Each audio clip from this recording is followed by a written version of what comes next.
This is David Valenzuela with I Wish Podcast. I've got a very exciting episode today. I'm very, very excited. I mean, I love it. So, education. On today's show, we have Katie Marshall of MBK Acne Detective. Those of you in the industry that have known, I know a lot of people have taken her course. She's been practicing aesthetics for over 14 years, launching MBK in September 2019. We are excited to get into all things Canada, Canadian aesthetics, licensure, all that stuff. So, Katie, welcome to the show. Thanks, David. Thanks for having me. It was a pleasure to finally get together and chat. Absolutely. We have some history. So everybody, in the industry knows face reality, and they know that, that's the first question I get is about face reality. And so you invested in face reality's course back, even though that Yes. you couldn't carry products back in the day because you're like interested in getting education. Yeah, I took the face reality course in 20. Well, I bought the kit. So back then it was a DVD. Yeah, I remember. So yes, that was 2014, and I Yeah. passed the exam in early 2015. Okay. But I knew I couldn't carry the products up here because Health Canada has different rules about Hmm. pH, levels that we're allowed to work with, percentages, Yeah. and there are certain ingredients that are banned up here, Yep. which sucks. Yeah. It I is know. what I it is. know. So yeah, so I did it mostly for the education, and also my skin philosophy didn't quite align with face reality skin philosophy, and Hmm. that's totally fine. Hmm. But the education was important to me at the time because it went beyond what was taught traditionally in school about acne. Yeah. And there was things that I knew instinctually, like lifestyle and gut health and nutrition. Yeah. But it just sort of cleared that pathway. I'm like, okay, so it is true. So there is a link. But then it led me down a whole series of events of taking nutritional courses. Yeah, the whole other part, which I love that. I want to get it. So before we get to there, tell me when your interest in aesthetics began. I think it's always been somewhat ingrained in me to some degree. I grew up with a mother that loved the old classic Hollywood, the black and white films, the Mm. musicals. So seeing the beautiful makeup, of course, Max Factor did a lot of that, did a lot of the makeup for the movies and musicals back then. And I did dabble in some MLM skincare brands in my 20s because, well, I was typical 20-year-old, Mhm. ambitious, but also introverted. So Yeah. it's kind of an odd mix.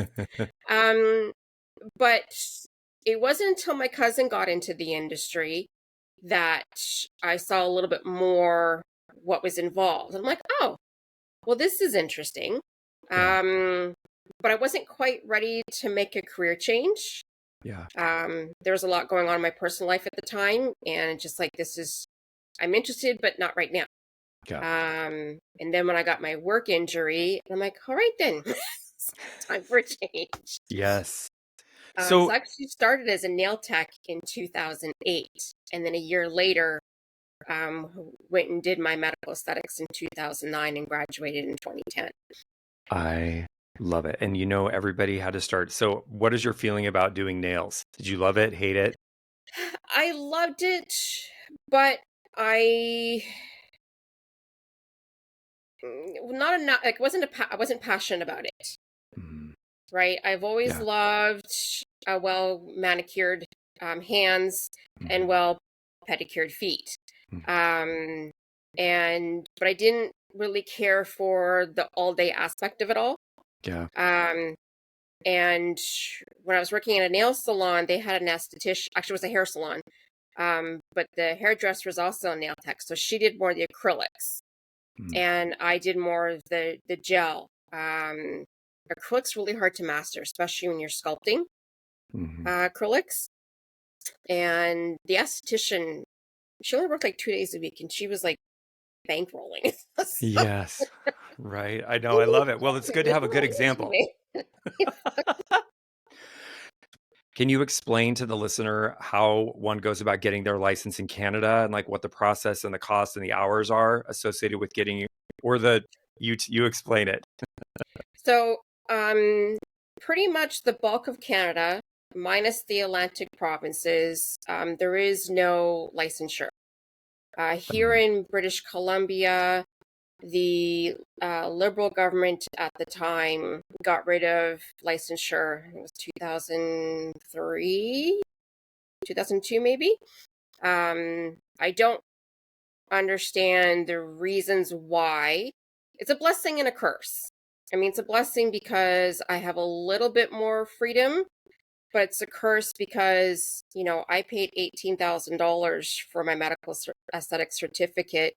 It was a year-long program, and I have to work twice as hard to prove to the customer why I'm worth what I'm worth versus someone who could buy a $100,000 laser machine and set up shop in their home on a weekend course and far away. So, this is where it's so interesting to me because, and we were talking a little bit about the different regulations based on the state. So if you wanted to become an esthetician or practice aesthetics now, you are required to do. You don't really have to do anything, really. So It's you not a requirement. apply for a business license and then you buy You your can equipment apply. and go? Yeah, pretty much. Wow. Okay, that is a eye-opening. Very, very eye-opening. I chose to do the honorable route Yeah, because I am someone that likes to try to do things the right way. yeah, So it was, I did my time. But yeah, it was annoying at times when people were trying to compare me to somebody, and I'm like, well, are they actually certified esthetician? right, right, Because that's the difference. I have a piece right. of paper, you know. Yeah, And so yeah, there are a group of us here in Canada that would like to have regulation back, but there's there's two groups. There's one group that wants regulation back and is willing to fight the fight, and then you got group B that wants regulation back, but what's in it for me? And we're not joining you until it's all said and done. So it's really hard for us to gain it back, especially it's been 20 years now. right, It's never right. going to happen. Is And the so if you wanted to take the to go down the medical aesthetics route today, is the education available? Like, is it still offered that you could do it? there's still courses offered. Yeah, I did the medical aesthetics certification, so I had to learn the basics first. So the first 8 months was your average aesthetics program. yeah, The last 4 months of the course was more the clinical side of things. So yeah, that way we were set up if we wanted to work in plastic surgery or dermatology, or, just do more of the clinical advanced treatments. So there are programs there for you to take. There's lots of that. yeah, But the credibility is lacking if you're taking a 12-week course to do advanced skincare treatments, but you have no aesthetic education to back that up. Like you're going from 0 to 60, you don't even know the basics. right, right. So if you So were, also there, depending on the state in the U.S., if somebody was to get a $100,000 laser machine, they could actually perform laser treatments with some sort of without actually having a license. you don't have to have a license. The laser Wow. companies will gladly sell you a machine. It's literally a 2-day training session and off you go. Whereas in my training alone, it was 6 weeks just to learn how all the different lasers worked Yeah.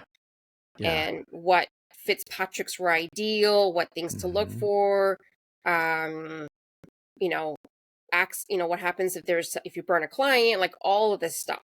Yeah. Even in the ablative treatments that we're not allowed to do, but we would be assisting a nurse or a doctor to do. Yeah. How about are injectables reserved still for medical professionals? Thank God.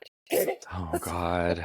I mean, I saw some scary things in Europe that I was like, that's a whole nother podcast with the Yeah. injectables at a trade show. And I'm like, this is some next level stuff. Okay. All Yes. right. Well, that that's eye-opening to me because I did not know that.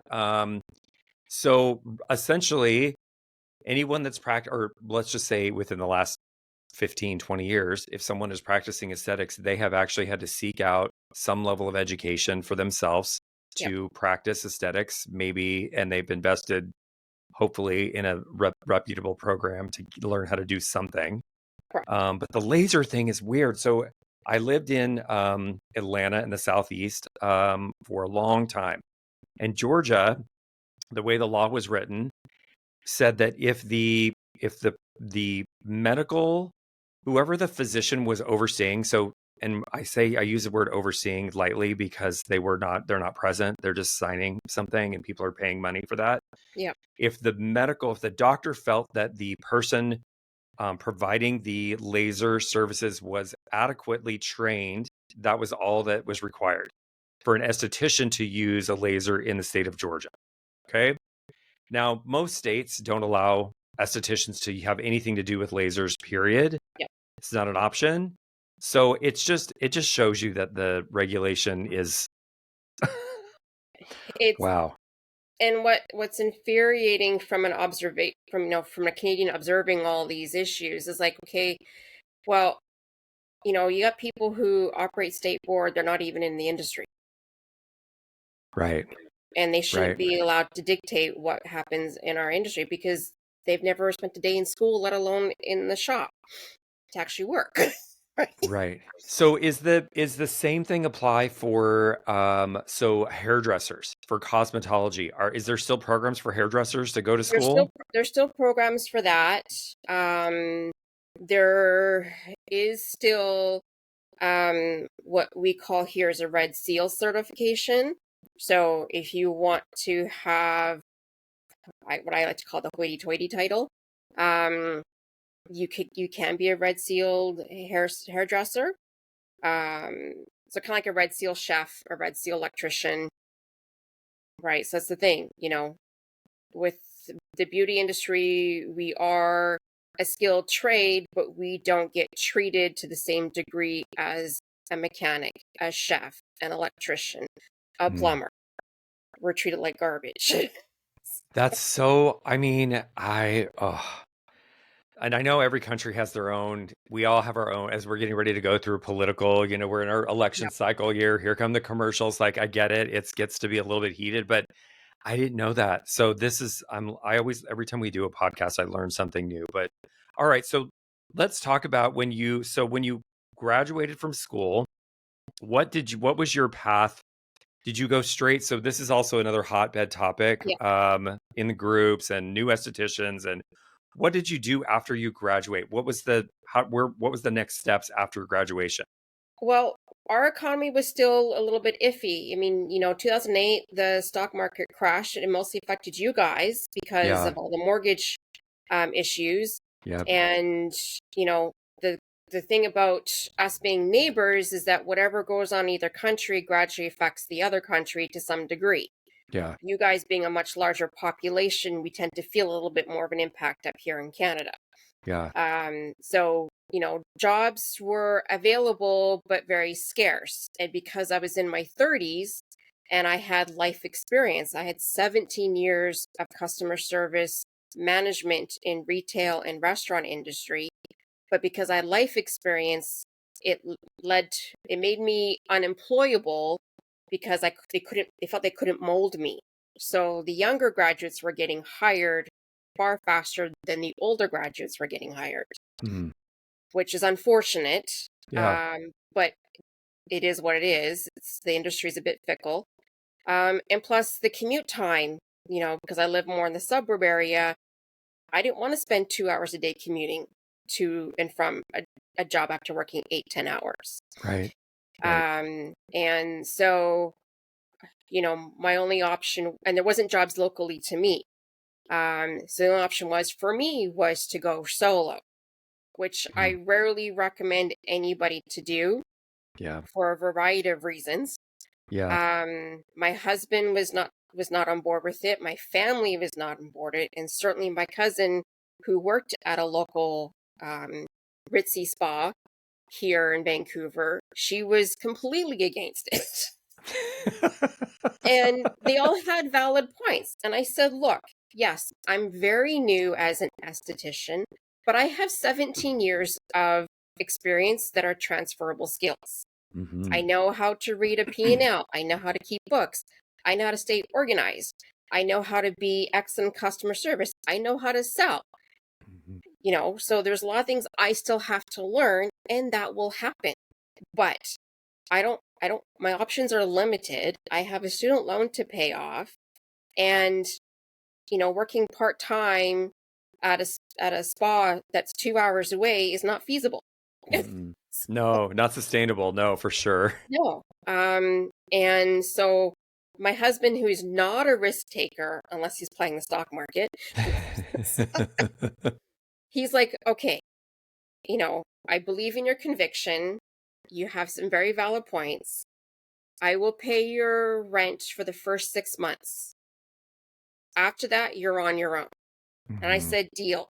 Mhm. Yeah, I'll make it work.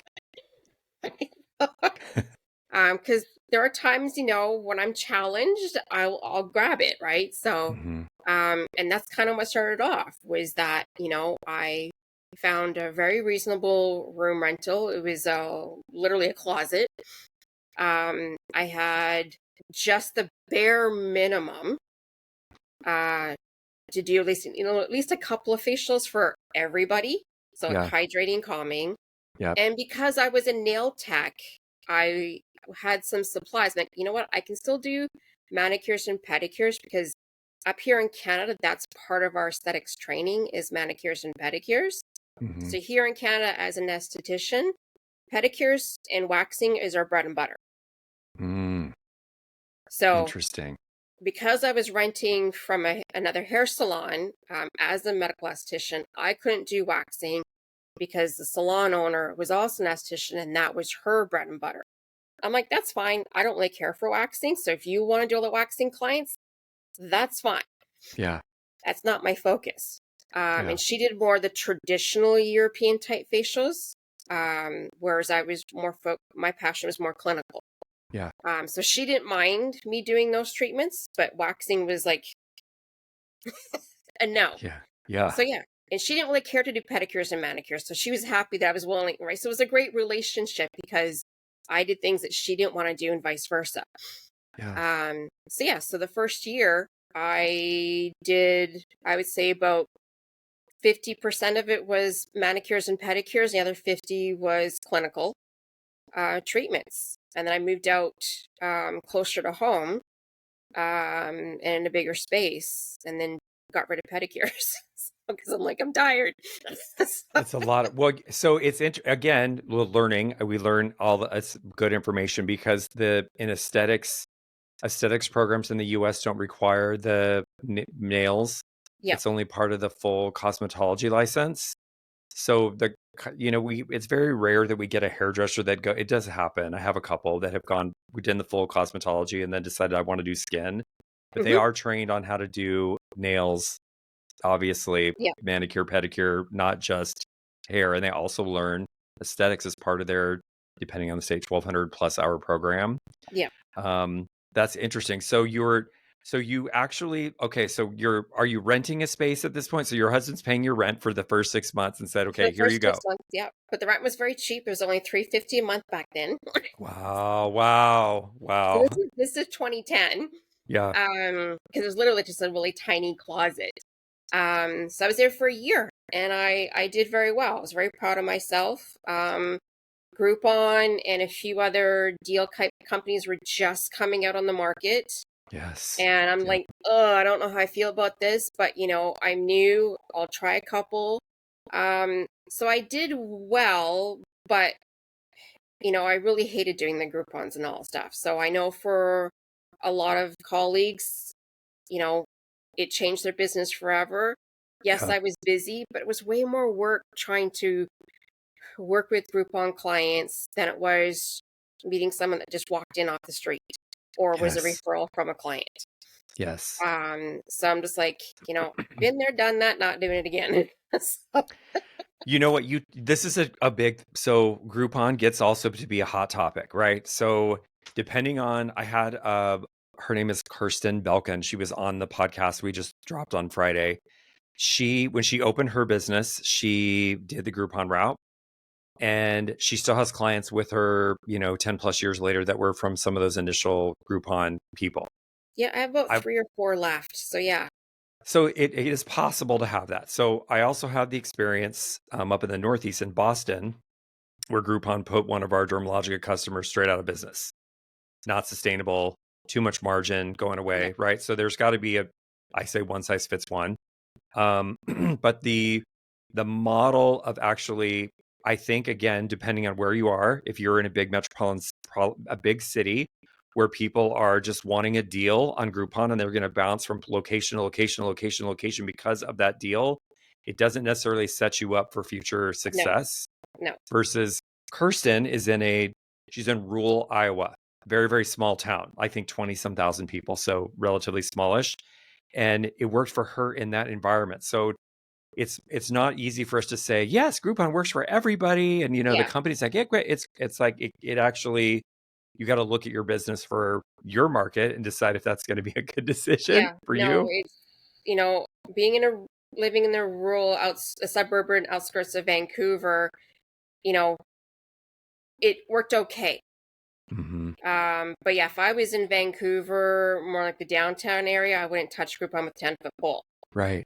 So Right. that's the thing. You have to go in and knowing, okay, this is just a short-term solution, Yeah. and this is not a long-term. Like the goal is to get my name out there, meet new people, bring in new clients. Hopefully, 5-10% will actually stay Yeah. and be loyal to you. The deal seekers, they can go bug somebody else. Yeah. It is and Groupon is, it's a machine. So Yeah. the marketing, once you put in your geography and like what you're looking for, I put in I think right after I first moved back down here from San Francisco, I put in, I was looking at just IPL, like what's the IPL options? Hmm. And they hounded me with at least 50 plus offers a week that were so inexpensive. I was like, this is in San Francisco is $450 for one IPL treatment. Wow. This Groupon down here, 50, $60, like nothing. And Wow. I did take one of them. I did actually go and do it. And the experience, the machine, the equipment, as we know, lasers vary and there's a lot of different, and it didn't get the results. It didn't do anything. So, well, you get what you pay for. And that's the thing, right?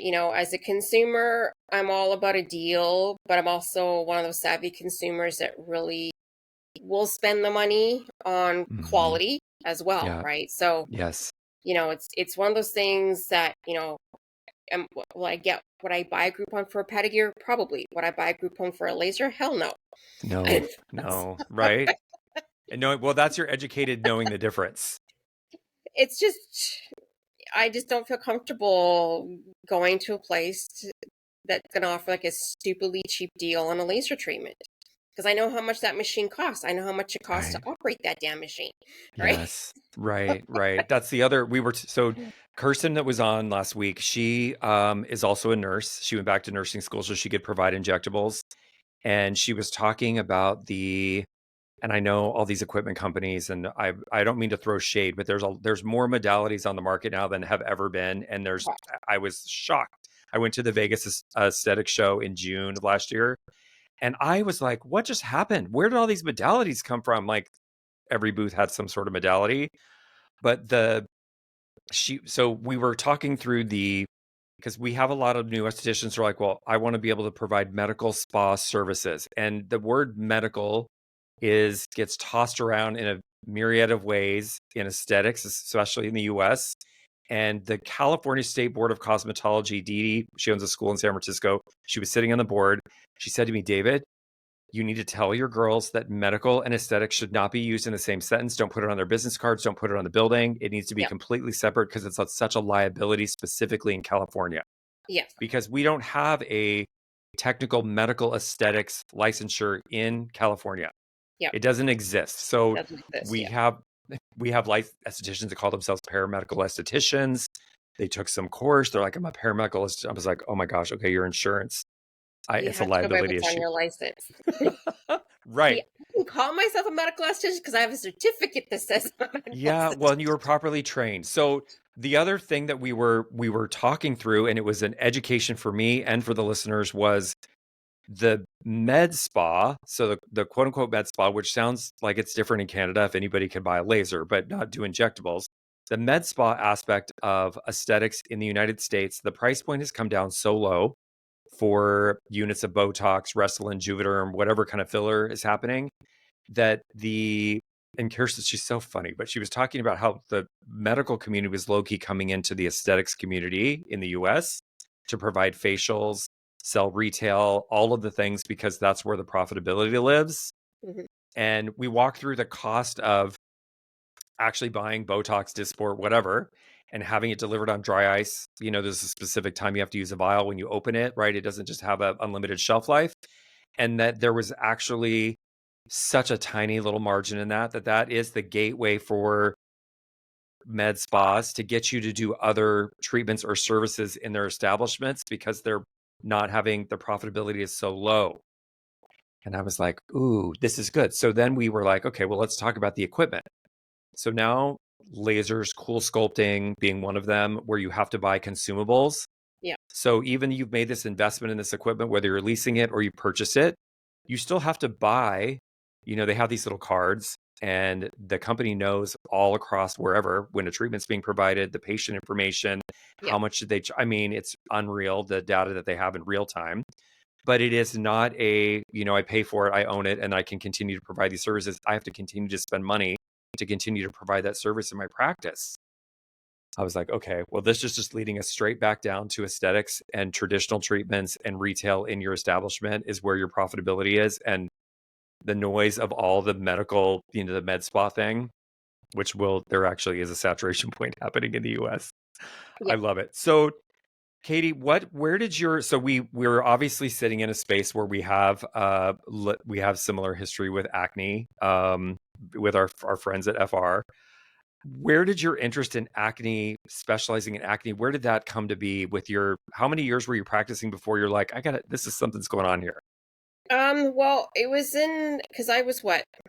So it was 2009 when I went back to do my medical aesthetics training.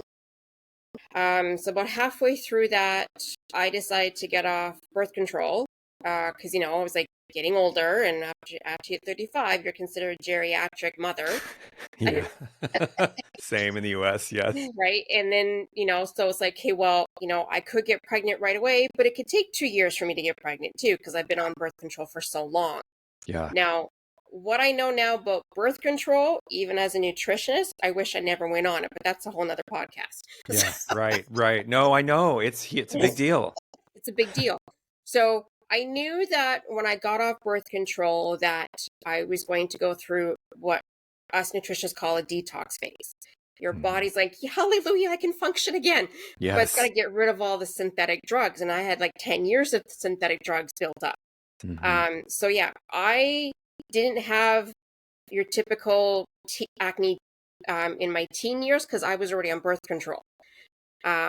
So the whole idea of having, congestion and consistent breakouts and the long healing cycle and all stuff, I was like, okay, I know this is related to birth control, but there's got to be, a faster way to go through this process. The topicals I was using were helping, but I wasn't 100% sure. I was, working with PCA Skin, so they have acne products, but I'm also, Yeah. in my mid 30s. I'm also want to do some anti-aging, right? So I was mixing products from both of their lines. Nothing wrong with that because I'm Yeah. combating both. And it wasn't until a couple other colleagues that in the Facebook groups are talking about face reality and all stuff. I'm like, oh, okay. And learning more. And I figured, you know what? I'm going to take the training. I know I can use their products up here, but like, you know what? There's at least knowledge that I can use and modify it in a way that I can still use PCA Skin, because that's the line that really changed my skin in school. I think we had like 7 lines in school. but PCA was the one that did my skin was like hallelujah. Yeah.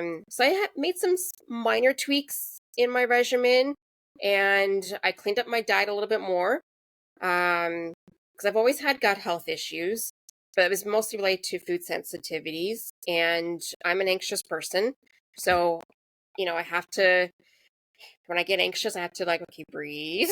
Yes. Right. So Yes. I knew that some of the things that I was already doing were working. I just need to focus on it more because skin's a two-sided organ. So Hmm. there's only so much I can do topically and treatments, but I also have to work on the internal aspect. Yes.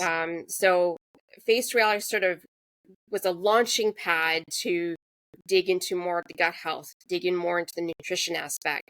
And then I was like, okay, well, if my clients are coming in because they have acne and rosacea and psoriasis, I need something on top of my aesthetics training to combat both.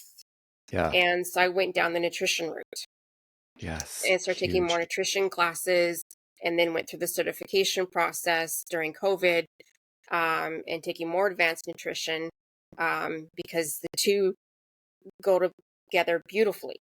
Yes. And especially when telling your clients, especially your acne ones, you got to get rid of the dairy. You can't eat, well, I wouldn't say you can't eat junk food ever again, but if you're eating it 5 times a night or 5 times a day, you might want to cut Right. back a little. Yeah. The So, sugar. so when you're telling your acne clients that they can't do this and they can't do, they're like, well, what can I do? I'm like, there's lots. But, Hmm. we live in such a society where everything's packaged and Yeah. processed and grab and go and takeout. And, you don't feel like cooking dinner, you just call up, skip the dishes. Yeah. Right. They don't realize that their eating behavior in our Western world is a contributing factor to their gut health, to their skin health, and in most cases, their mental health too, right? So, Yeah. teaching clients how to eat healthy again. I grew up cooking in the kitchen since I was a toddler. Yeah. So, teaching them, okay, here's some great recipes. I've collaborated for you. When you were working with PCA in Canada, did they have specific formulas that they made specifically for the country? So at the time, I was allowed to use TCA for a very small period of time, and Yeah. then Health Canada decided to ban it, Yeah. and I had to change my whole entire business model. Um, and now, because in the last decade, especially, Health Canada has really cracked down on a lot of American brands that used to work with us. Some Yeah. have pulled out, Yeah. and some have to make specific products just for the Canadian market. So it's very expensive for a Right. small brand to do that because Canada's not that big. Well, I mean, Canada's big country wise, but population wise, it's like what, a fourth of what California is. I know. I had this conversation with my Australian distributor back in like 2016, where we were going over the stats of like the millennial population in the United States is 90 million, which is the largest demographic ever in US history. But the entire population of Australia was 22 million. And I was like, you guys, there's 40 million people in California. So they have the exact opposite problem where they don't have enough to support their labor, Yeah, versus, with the California being like what, the third largest GDP in the world. Like it's just crazy that there's 40 million people in this yeah. state. What's And happening? plus, because we have two official languages here in Canada, so Yes. anybody that sells and markets to Canada, we have to have French and Canadian. Mhm. Yeah. So on the West Coast, where, not to insult any of my French Canadians, French is not as prevalent in society here as versus Ontario and Quebec. Yeah. I And remember Quebec that. being the main province that speaks French. Yes, I remember going through that whole process with former brand cosmetics. I had just spent 2 years rebranding, repackaging everything, reformulating, and we had a conversation with the distributor and said, the English and the French needs to be equal real estate on the packaging." And we were Katie, just rolling it out. I mean, we're talking 2 years. And I Like, was why like, didn't you tell us 2 years ago? I'm like, I can't even have this. And I had hired someone specifically to do international distribution. And I was like, I can't. I'm like, all right, we're just going to pass on this for now. I think It's they a lot of actually work. are. Yeah. I think they are distributing in Canada, probably a portion of the brand, probably some Yeah. of the peels can't go. And I think that I was reading about 3% max level hydroxy acids and formulations and things. So like it was a very active brand with a lot of Yeah. acids. So I was like, well, if Yeah. they made the So, decision to well, formulate yeah, specifically. PCA brought out the enzymes. They brought the revitalizing mass, the oat mass, the pumpkin mass, Yeah. and I love enzymes, right? So I'm Yes. like, okay, Yeah. it sucks that I can't do TCA, which is my favorite type of peel. Yeah. They were able to bring some sort of Jesner blend. Mhm. Um, but once PCA sold to Colgate Palmolive, our distributor here decided to um, get rid of it altogether. And I'm like, are you freaking kidding me? Wow. So you So yeah, have, so obviously Dermalogica, I remember Dermalogica, that was a big portion of my past. And we owned it was corporately owned for Canada. So Dermalogica obviously being widely available, was that ever in your scope? Did they use it in your school? yeah, it's pretty standard in schools up here. Or at least it was when I was in school. Yeah. So yeah, it wasn't, you know, it's great if you're just doing regular aesthetics, but because Hmm. I was more focused on the clinical side of things, I wanted something a little bit more stronger, not so fluffy. Because this thing, it's just not my thing. I don't like Right. regular facials. I just, Yeah, you want to get to clinical, you want results. So okay, so let's talk about, so the reason why I wanted to talk to you, and I appreciate everything you're contributing to the industry, is because of the education. And you cut out again. oh, sorry, can you hear me That's okay. still? Yeah, I can hear you.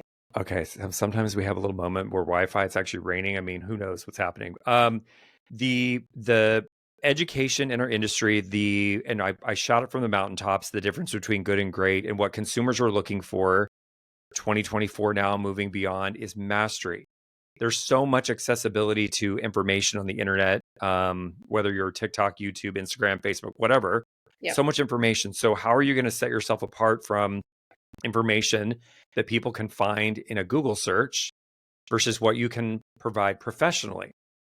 So all of the education, and this is what I tell the new, and I love having the conversations with the new girls, because I'm like, I'm going to save you so much time and so much money and so much energy, because you're just going to just skip right to this spot as opposed to having to go through the failing process. But the primary difference, as you know, Katie, is education. It's Yeah. postgraduate education. That is the primary difference. Ton of it. A ton of it. A ton, And and it never ends. it never ends. I was not a good academic student. I was very bored. Mhm. It wasn't that I wasn't interested in the topics, it's just the teachers didn't make it exciting and fulfilling. And also because I was very shy child, and was in and out of foster homes, so it was really hard for me to be a good student. And so even just spending the money to go to school as an adult to because I didn't have a college degree or anything like that. I went from grade 12 to working in the work field. Yeah. Um, I was anxious about making that investment. And then, of course, any continuing education. But as an adult, your learning style is a lot different. Um, and, being shy, I don't appear that way online in the aesthetics forums because I'm very, very giving of my time and energy on the forums, but was learning from other estheticians that have been in the industry for a long time about courses. Pastiche is one of my favorite programs I often like to recommend. I wish it was taught in all the schools. Get rid of my lady. It's another podcast. Oh my gosh. I know. So, it was learning from other leading estheticians. I'm like, oh, so this is interesting. That's the thing, in Canada, we don't have a lot of this. I don't feel we have a lot of it. So a lot Mhm. of my continuing education is American based. Yeah. And I just had to take that knowledge and sort of turn it to make it applicable here. Yeah. But but that could just be because, of my creative energy and my desire to be successful and stand out from the noise of the competition. Mhm. So that's kind of how I built my business, is like, yeah, I do clinical treatments, but I want people to learn how to take care of the skin in a healthy way. Embrace aging gracefully. I'm not, yes, I learned how to do lasers, and I did do lasers for a period of time, but I started feeling really icky about it. And I Mhm. respect those that do lasers. I'm not dissing you. It's just as Yep. I grew in the industry down the path that I went, I just like, you know what? This is all noise. The Mhm. pressure to have injections, the pressure to do the latest laser treatments. It's like, no, because some of those things you don't even need. Right. Just Right. brainwashed into it. Yeah. So I started attracting my ideal clients because I myself don't do any of that stuff. Mhm. Um, right. So people, when I used to network, I would often say I'm really 60, but I look 30 because I hate small chat, but I like to break the ice. Yeah. Yep. Mhm. So it would always make people laugh because for a second you would see in their eyes, like, you're really 60. But because I was approachable and easy to talk to, I started attracting the clients that just wanted to age gracefully. They want to take care of their Mhm. skin. They were Yeah. invested in doing monthly facials. They were invested in purchasing retail to maintain that investment in the treatment room. And I just sort of evolved that way. So yeah, you kind of have to have a path that you're going to go down and follow that path. Sometimes Right. you veer off. I mean, I know there's so much noise coming at us all the time, but I get it. They're keeping the staying focused. I say it all the time, is like your focus, you guys. There's so many shiny objects, and the one of the reasons that I dislike trade shows is that it's like ping pong ball bouncing between booth and booth and booth and shiny object, and I want to buy that product and try that product and try that product. I'm like, well, you need to figure out your philosophy with what you want. Who do you want? You said something really key. The clients you wanted to attract, Yeah. like-minded clients that were interested in not getting a face full of Botox or injectables, that just want to take care of their skin, but not necessarily go the non-traditional route of all the. It's just. I know I'm in Southern California, so it's crazy because there are some faces out here, and I'm like, woo, okay, that's like we've normalized this with the Real Housewives franchise, where everybody thinks that that's normal. Yeah. And I'm like, you guys, that's not normal. It's not normal. And you Yeah. can't. No, So yeah, I had to adopt a skin philosophy and yes. brand around that, and then track the ideal clients that like that. Yeah. That we're like of like mind. Like, yes, of Yeah. course. And then there are the estheticians that are also heavily injected lips, the whole entire thing. And they attract that client that wants to have that look and that whole Yeah. feel. And that's okay for them too. It's all Yeah. right. Nothing wrong There's with that. I'm not dissing anybody. space for everybody. I love it. Exactly. So talk to me about so you obviously educating yourself, understanding there's obviously a connection with your skin health and your gut. How did the idea of MBK Acne Detective come to be? Did you have like a aha epiphany moment, or you're like, how can I? How talk to us about how Well, that came to be? it actually started with a few face reality colleagues. So Yeah, they yeah, were um they were having some challenging moments with clients, which we all have. yep, Sometimes it's hard for us not to want our clients to have clear skin. Like, we can't want it more than they do. But it's really hard because we right, really want them to have clear skin. And sometimes I have to play the tough love parent and going like, if you want clear skin, you need to give something up. Like, yeah, just, you're wasting time, you're wasting money. I like making money, but not this way. yeah, right, Um, and because I was able to sort of help my face reality colleagues to get that hump with their client, um, because it can be challenging, right? It's like sometimes you're a hmm, therapist with your clients. yep, And quite a few of them are like, Katie, can you teach us how to do this? And I'm like, I don't know how to do it because I just do it. Right? Yeah. I've been doing it. It's just part of my business. Yeah. And one of my mentors at the time, because I'm an introvert, right? So the thought of, renting a boardroom and logistics of travel, and then of course the nightmare, because even though I'm Canadian going to the States, I had to have a work visa because I'm stealing a job for an American. Oh God.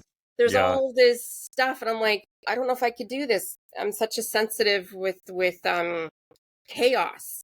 I Yeah. like chaos, but I have to do it on my time. Mm-hmm. And one of my mentors like, you can do this online. And I'm like, oh, okay. Well, how do I do this online? so, Right. so she's the one that had sort of guided me into doing the online. And I had to sit down and going, okay, how do I want this to look like? How do I want to um, do this? Because there's a fine line between what estheticians can do and what we Yeah. can't really say. Yeah. Right. So, but also, I'm also a nutritionist as well. So I'm combining both my aesthetic portion of my business and my nutrition part of my business into a course, Yes. and letting my students realize, okay, I get it. You're limited in how to have certain conversations with your clients, but you can always say off the record, studies Mm-hmm. prove blah blah blah blah. Mm-hmm. Here's the study for it. Yeah. So that's what I did, because even before I became an esthetician, I'm still in a gray area. Mm-hmm. Um, but I would tell my clients, like, look, I just read an article on blah blah blah. Here's the link. Have a read, because I'd rather encourage my clients to empower themselves. Yes. That I'm not just talking, trying to sell them another package of treatments. I'm not just trying to sell them another product. Your skin is a two-sided organ, and everything is connected. Mm-hmm. We just don't always see it that way because we take it for granted. So letting my students know that you have to empower your clients and coach them and support them and guide them. So you're half esthetician, half nutritionist, half coach, Half psychiatrist, therapist.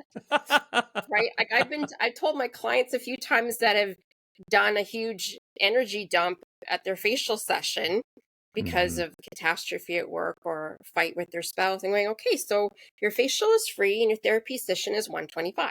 Uh-huh. Yes. Truth. No, it's true. So yeah, and also um, there is a fine line between friendship with your clients and being a professional too, right? Because those two worlds can somewhat blend sometimes. Mm-hmm. So it's also trying to, you know, be the professional, but also have that window that, I'm here for you. I'm A not here boundary. to make, well, I am making money, but for ethical reasons, I'm making money. Right, right. So let me ask you about that, because we're gonna go more. I want to go more into your course. The is the prevalence of prescription drugs in Canada prescribed for acne similar to what goes Oh on in the God, yes. US? Yeah, it is. Okay. So there's a little. I'll give what my 2 cents of what I know, and then you can dive in with the correct information. So we have a different medical system, obviously, in the U.S. than we do in Canada, being that you have medical provided to you. I know that there's a lot of debate about the time and the specialist, but if somebody had acne and they wanted to see a dermatologist, what's the process? How long would that take them to actually get an appointment to get treated for acne? The wait list to see a dermatologist appears about a year. Wow. Wow. That's crazy. We don't have a lot of dermatology specialties. Mm, Our medical system, um, yeah, it's got its perks compared to you guys, yeah. but it's a disaster up here. So yeah, it's usually the general practitioners, like the family doctors, the walk-in clinics that will prescribe the antibiotics and the Accutane, first before they'll send you to a dermatologist, because the wait Interesting. time is ridiculous. So yeah, so it's still the old school mentality. Oh, you have a symptom, here's a medication. Yeah. and we'll see you, in a month. And it's like, well, that's not how it works. Right? So you know what, this could be its own podcast, and Katie, we'll totally have to have you back, and we can go off on tangents about this because Absolutely.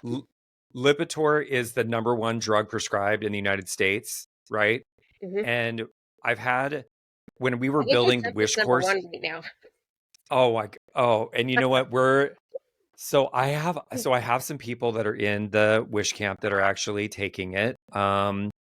My best friend, I have some very close people, and I'm just watching the studies as they come out. And the problem, and this ties into, you guys, I know we're going off on a tangent, ties into what we're talking about with acne. Yeah, So just hang tight for a second.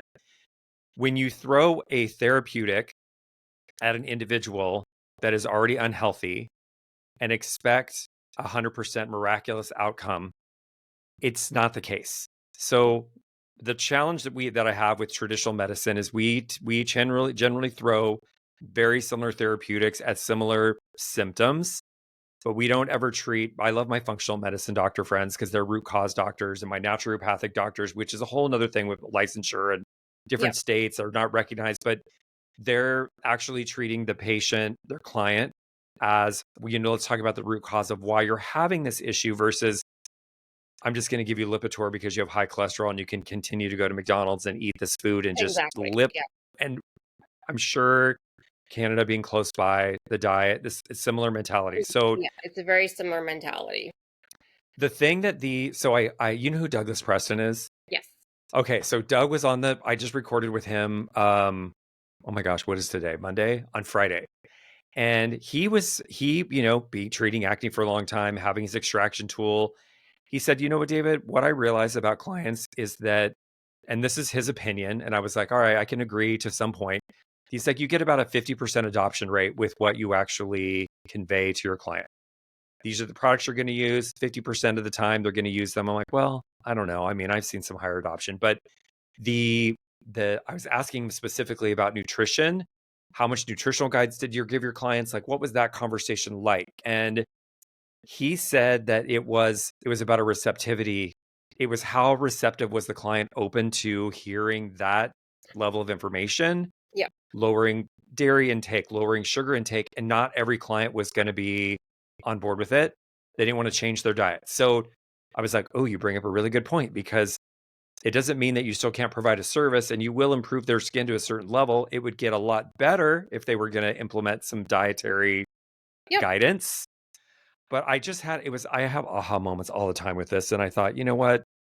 This is why the aesthetic community has such an opportunity, because we know, and I'm in some of these groups that have had horrible, as we know, no one's supposed to be on antibiotics for multiple years. No. Isotretinoin, there's something popped up on my Instagram feed. I put it in my story the other day where there's not even a clinic appointment required. And they were actually advertising Accutane as the name. And I'm like, that's not even the name of the drug anymore. It's called isotretinoin. They don't use Accutane.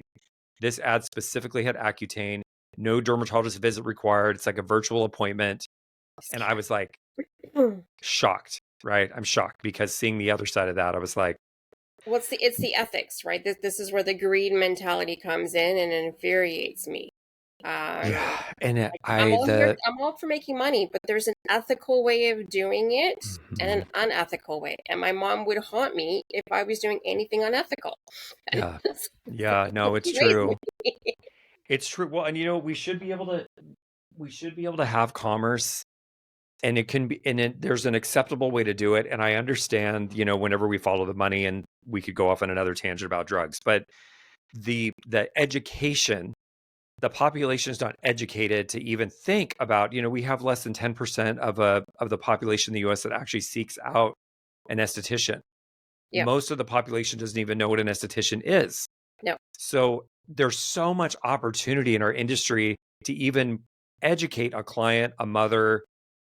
So Douglas told a great story about having a pediatrician actually brought her son in to see him because she didn't want to put him on drugs or antibiotics or isotretinoin. And I was like, I said, Douglas, like that's like amazing. And then the entire dermatology office became a referral point for sending their clients to him that didn't want to go on drugs. I'm like, that But is like, that practice is rare because most dermatologists completely disregard estheticians, yeah, exactly. I right? know. And you know, they'll if the client decides, okay, I'm going to do acne treatments, but I want to get a head start, I want to take something else. The dermatologist automatically disses the esthetician, going, "You don't need any of the skincare products. You just need ivory soap. It's nothing to do with your diet. You know, here's a pill." And the client takes the pill because, well, it's an MD. They know what they're Yeah. talking about and doesn't Mhm. even read the material on the dangers and side effects. Right. And then they go back to their Right. doctor going, well, okay, the medication's working, but I have all these side effects. Okay, don't worry. Here's another drug.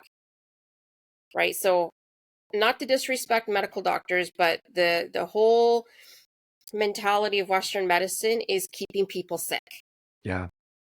Agree. You know, so the whole root cause is how I deal with my clients. It's like, well, the root cause of your acne is XYZ. Mhm. But, you know, to you specifically, it may not be the pore clogging ingredients because based on what I'm seeing on the acne appearance on your skin, I bet you have a gut health problem. Mhm. So let's talk about your nutrition and your gut health. Yes, yes. You know, when we were putting together the Wish course, I was looking at reviewing poop studies, which sounds disgusting, but No, I've read there them. They're quite interesting, gross, but interesting. That's what you're talking about. there definitely is a difference in your gut microbiome for somebody with active acne versus somebody with healthy skin. There is a variance, there's some deficiencies, like it absolutely is a real thing. So, Katie, talk to us about, okay, so you developed MBK, Me by Katie. I had to look it up. I was like, what does MBK stand for? Me by Katie.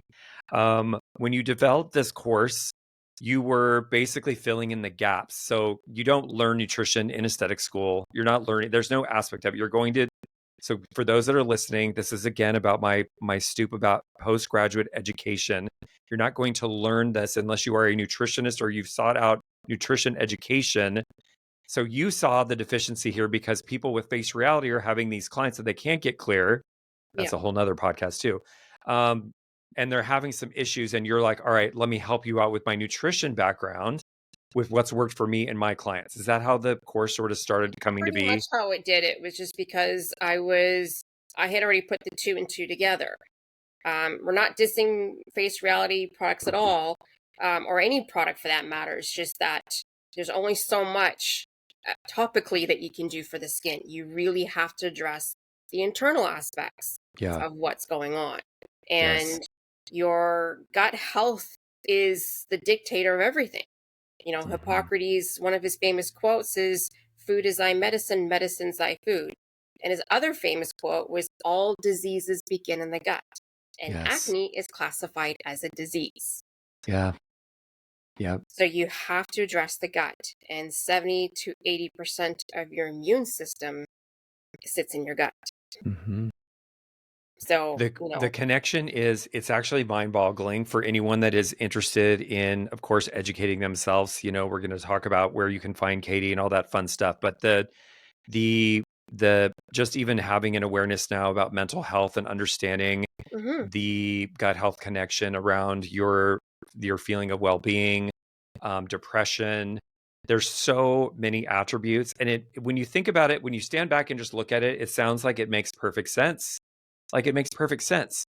But when you have a belief system in a society where I just go to the doctor and I get a drug that treats this and I feel better in the interim, yeah, and I'm not willing to address my diet or I'm not willing to address, I'm going to stay in this drug for the rest of my life, which is going to cause a whole host of other things. yeah, It's going to be more medication to address those other things, as opposed to addressing something that's ultimately going to make you feel your best yeah, and make your skin look its best. Like, yeah. Yeah, it's like the because there's a good chunk of society that are on some form of antidepressant. mhm, And you know, I have a family background of mental health. My husband suffers from mental health. I do from time to time. My husband and I choose to do it drug free. Um, but we have tools that we use as resources when we have those issues.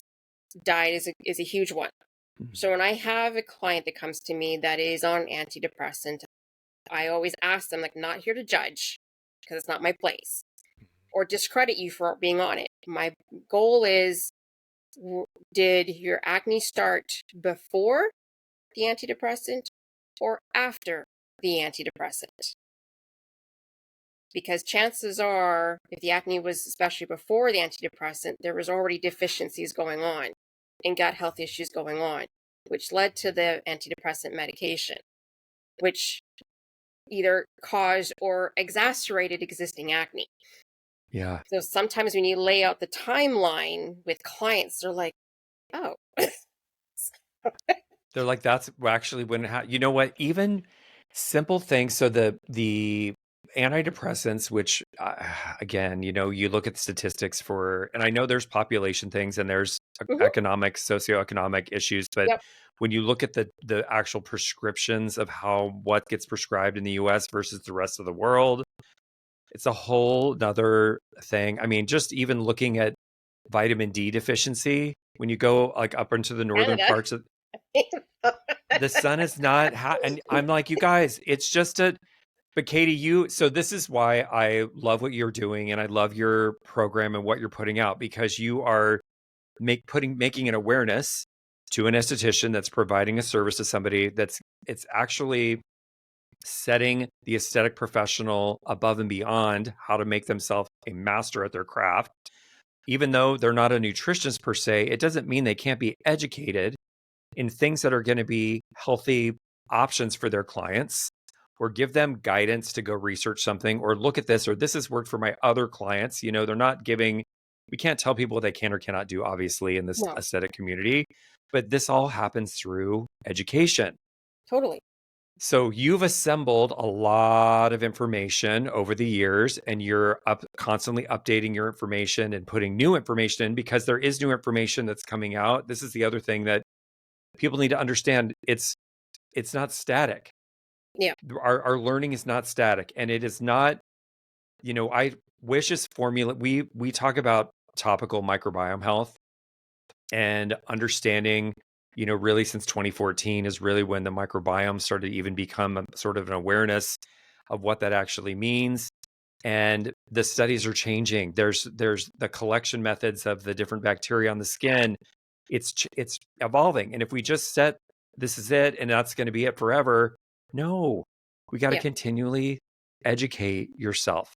Yeah. So tell me, so obviously, you know, having this much of your past and all this education that you put into this, talk to the listener. So I was looking at your website when I was doing research for this, and I started laughing so hard because it's so true about who this course is not for. I This had to course, put in there because I'm like, I'm cheeky, I'm sassy, and I got to put in there because I know there's people that just think that's his kindergarten. I'm like, no, no, it's not kindergarten, honey. no, and you're good. And you know what? So that is you know, you gotta, so I love that because it's being transparent and understanding that you guys, this is not a course that you're going to do over a weekend.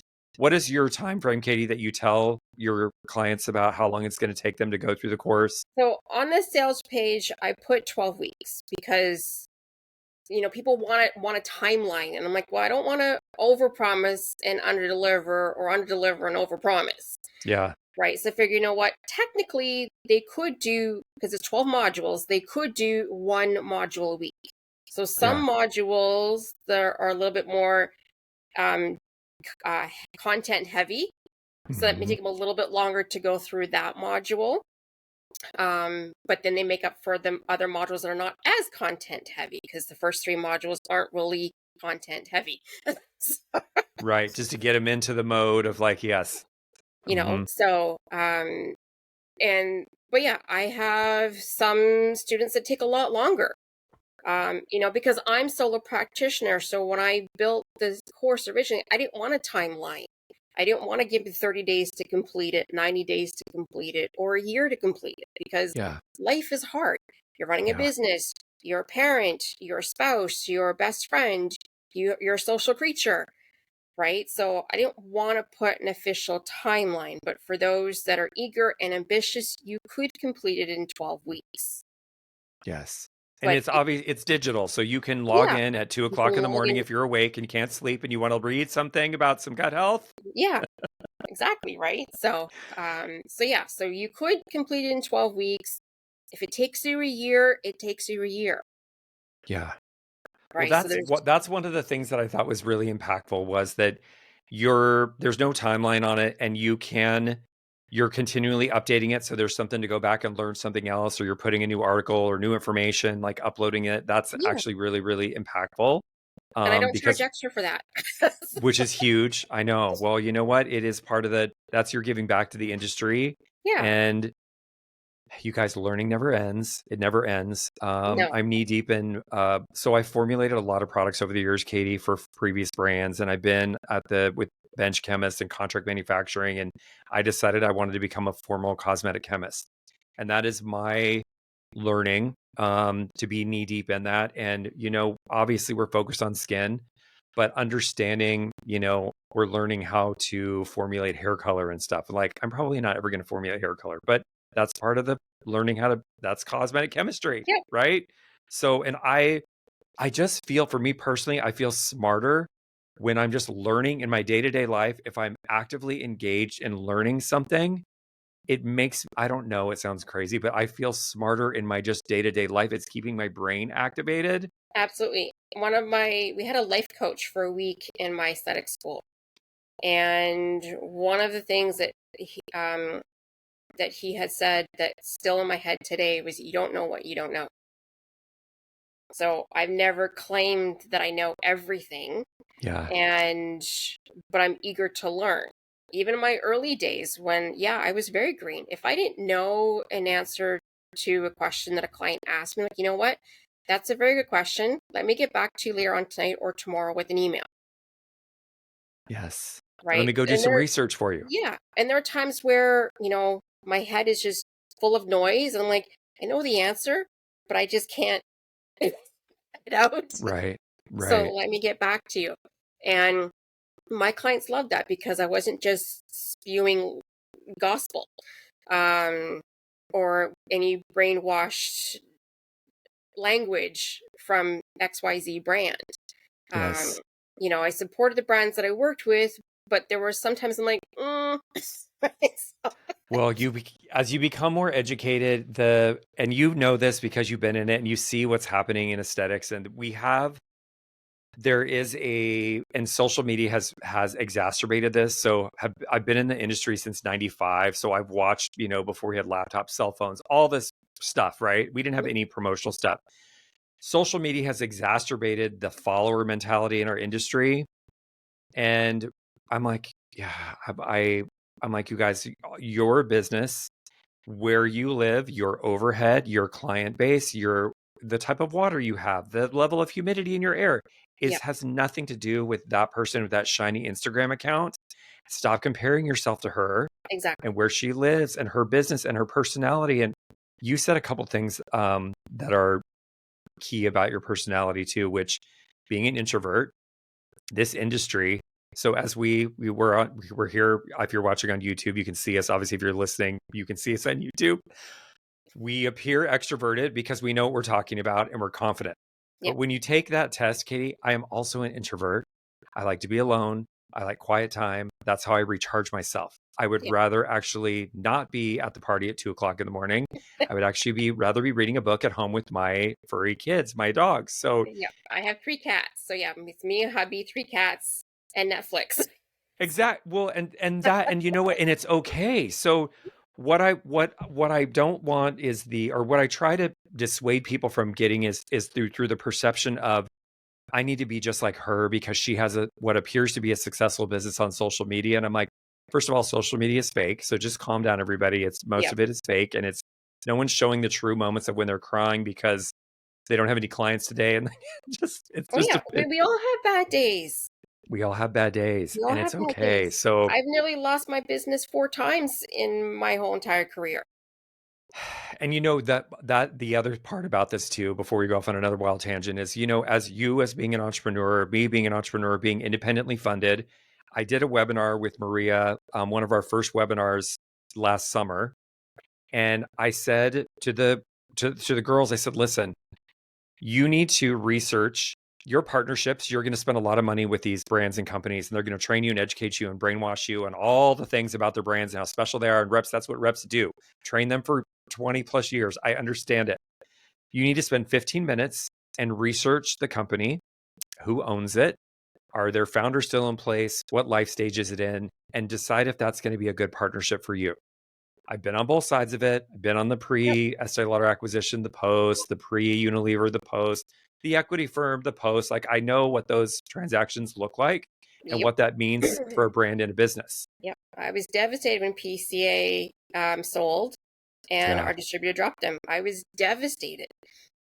Well, because you've built a business around those products and all of Yep. your clients. And like Yep. that And is a I devastating. love Dr. Linder. I understand why she sold, right? Especially when Dermalogica sold. Everybody had Yeah, a freaking meltdown on social I media. I'm like, know. good for her. Right. I She know. got an awesome retirement package. I Yes. get it. Huge. It sucks. Be prepared to pick up the pieces starting tomorrow. And be independent in your business. And I had we were doing we sponsored something, not to totally go off on a tangent. We sponsored it's called BBS. It was down in Florida in March. And I had an esthetician unload on me about Dermalogica. And I said, you know what? Let me just tell you, I hear everything that you're saying and I want to validate your experience, but let me just explain to you, after you've been in the business for 35, 40, 45, 50 years, you yourself are going to want a different chapter for your life. Mm-hmm. And if somebody comes to you and says, I'm going to give you a very substantial amount of money and you're going to continue to carry my company, you're probably going to take it. And it completely changed her Yep. moment because she hadn't thought about it like that. She was impacted just like you. It's now at Ulta. My clients buy it over here. They buy it, that whole conversation, which again Yep. is another topic, but crazy. Yeah. No, I totally get it. I remember the meltdowns about Dermalogica and PCA. And it's like good for them. I mean, it's what it's business and it's Yep. gonna have. So that's where I was trying to plant the seed that you should do some research about the life stage of a business, and just because no one's teaching anybody in the aesthetic space about what that even means. There's very few companies that are still private in the aesthetic space. A lot of things have been acquired. There's very few Yep. independent brands running around. So just think about your partnerships and where you want to direct your money, because you're going to spend a lot of money with these companies. Totally. It's just a thought. It doesn't mean you still can't go and buy it, but if you go into it educated, it makes a difference. So It makes a I huge love difference. that. Yeah. So Katie, talk to us about, so if somebody is thinking about maybe and you guys, it doesn't matter if you're focused on acne or not. Gut health is going to affect all aspects of your well-being, your body as a total, and your skin is going to change no matter what if you're focused on your nutrition. So if somebody is thinking about investing in your course, give them some takeaways of things that they would expect to learn. What are they going to garner from going through your program? Um, they'll understand the root cause Yes. of how things manifest. They'll understand that your skin is the communicator, so it's going to show an imbalance and that it's unhappy. Um, Sort of like the law of attraction, right? You have to listen to the signs that the universe is trying to tell you, and Mm-hmm. sometimes when you're not listening, it could The be a sign, the little catastrophic event. Right? it starts off as the pebble, then the Yes, rock, then there's a brick, and then you run into the brick wall. Yeah, yeah. I believe, right. So, trust. I mean, I'm 48 years old. I still get acne, but a lot of the times when I have my acne outbreaks, I track it back to going, oh yeah, I wasn't very good with my diet that week. Yeah. No, Or same. I did 2 moves in 5 weeks. Oh yeah, that's why I had a break. Right? Yeah. So Stress. that's the thing. You learn how to calm your client's anxiety down. Like acne, yes, it's a disease, but it's not contagious. They're not going to Right. die. Right. They can fix this, but they need to take responsibility and accountability. It's hard. Mm-hmm. Nobody likes Mm-hmm. change. I don't like change. Yeah. But if I want to get my clients to be successful, I have to coach them into wanting that change. Like, you're here because you want help. So this is what it's going to take. Are you on board Yes. with me or not? Right. Right. There's going to be some resistance from clients because of budget. I'm like, okay, fine. Treatments are not part of your budget. So let's focus on the retail, and we'll have you as a retail client, but we'll, still engage and touch base and try to get you into coming for a facial at least once a season. Because Yes. as the season changes, your skin's going to change. As you Yes. make the changes internally, your skin's going to change. Yes. So we need to, do all that. They're going to learn the importance of not just showing before and after pictures, but also educating their clients through trying to encourage estheticians to blog about their skin business. Because social media is great, but if Mark Zuckerberg decides to shut down Facebook and Instagram and all that stuff, there goes all your followers. You've got Right. nothing. You've got nothing. Yeah. Your collecting emails is so important. Mm-hmm. So, I have a couple of ebooks in my course that I've encouraged my students to, use that as sort of your way to collect emails. Have a pop-up where you can collect an email. I'll give you, 10 best ways to have a healthy gut ebook Yes. as a reward. Yes. So you're collecting your email, but then Mm-hmm. you're engaging with, about your business, new products, new formulations. Also the connection between, for women, we're such hormonal creatures, but also understanding that, it's a vital sign as well for us as women of an imbalance. So period acne, right? Mm-hmm. It's hormonal, but it's an imbalance of your estrogen and progesterone, not necessarily your testosterone. Your Mm-hmm. testosterone doesn't really change that much. It's the Yeah. other two hormones, Yeah. right? So also teaching them how to be aware about their bodies and learn about their bodies. We all learned it in biology class and sex ed in grade Mm-hmm. 9 and 10 and 11, but we all forgot about it when we got into adults. Yeah. Well, it's interesting because in the US, there are certain states where they don't want it. This is being restricted. It's a whole nother topic, but yeah, I understand. We do forget a lot about that. Just some of the basics. Yeah. And I'm always very supportive in the group. So I know some of my students don't feel comfortable being active in the Facebook group, so they'll private message me to book a one-on-one session. Yeah. So I can, calm their overwhelm, try and help set up a success for them and support them. And because I am a nutritionist, like, you know what? You can use me as a referral if you want to send nutrition clients to me. I'll take care of the nutrition, gut health aspect. They're going back to you for treatments and products, Yes. right? So I'm an extra support system for them.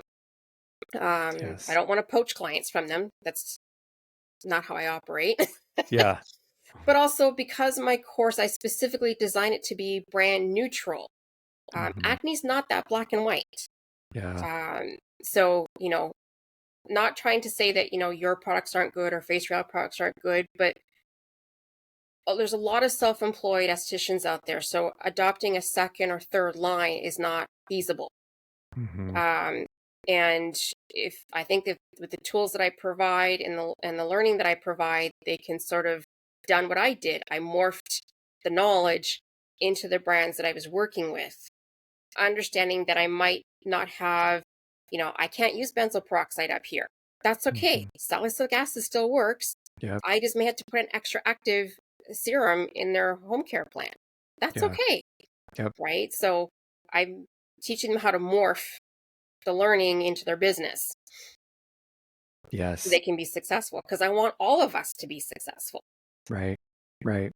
And it is so the education piece to this. And again, you guys, this is as with all things education, it is an investment. It's not a huge investment. Katie's made it very accessible to get her program. And there's some programs which we'll talk about where you can find her. But the premise here is that we have been talking about the difference between good and great.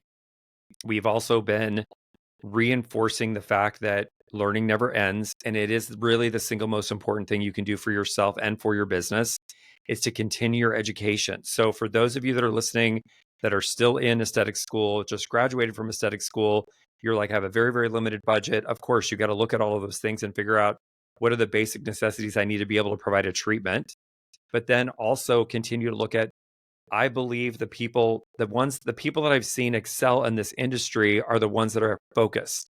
So if you want to be waxing all day and focus on waxing, I know amazing waxers, very successful businesses. Yep, If you same want to here. do acne all day and you want to focus on acne, have a phenomenal business. Lashes, it doesn't matter what it is, you have to be passionate about it.